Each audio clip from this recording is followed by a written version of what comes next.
ഒരു വയലന്റ് ആയിട്ടുള്ള സിനിമകൾ കണ്ട് പരിചിതമായി. ഇടയ്ക്കാണെങ്കിൽ കുറച്ച് സോങ്സിൽ മാത്രമേ ഒരു നമുക്ക് പച്ചപ്പും കാര്യങ്ങളൊക്കെ വരുന്നുള്ളൂ.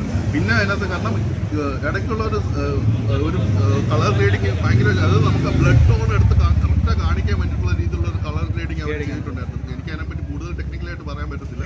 BGM പൊളിയായിരുന്നു. രവി വാസുദേവൻ തന്നെ നല്ലൊരു രീതിയിൽ, കാരണം ഇതിനു മുമ്പ് അദ്ദേഹം തോന്നുന്നു, എനിക്ക് തോന്നുന്നു കപ്സ എന്നൊരു സിനിമയിൽ അദ്ദേഹം ഒത്തിരി നെഗറ്റീവ് ഫീഡ്ബാക്ക് ആയിരുന്നു കിട്ടിയത്. പക്ഷേ ഇതിൽ അദ്ദേഹം വളരെ നല്ല രീതിയിൽ തന്നെ പണിയെടുത്തിട്ടുണ്ട്.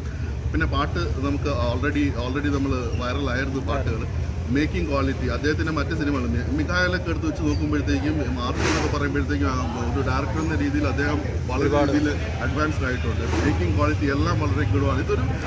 ഇത് വീണ്ടും ഒരു ഇന്ത്യൻ സിനിമ എന്ന് പറഞ്ഞിട്ട് ഒരു മലയാള സിനിമ എന്നല്ല, വീണ്ടും നമുക്ക് ആ ഒരു പാൻ ഇന്ത്യൻ ലെവലിലേക്ക് നമുക്ക് പറയാമെന്നുള്ളൊരു ഇതാണ്. പക്ഷേ മറ്റുള്ളവർ ഈ ഒരു ഫാമിലി സെന്റിമെന്റ്സ് എത്രത്തോളം ഏറ്റെടുക്കും എന്നുള്ളൊരു ഇത് മാത്രമേ ഉള്ളൂ. അത് വെച്ച് കഴിഞ്ഞാൽ സംഭവം ഇതിനൊരു മൂന്നാം ഭാഗം, അടുത്തൊരു ഭാഗം കാണുമോ? അങ്ങനെ എന്തെങ്കിലും അതിനുള്ള ഒരു സ്കോപ്പ് പോലെ ഇട്ടിട്ടുണ്ട്.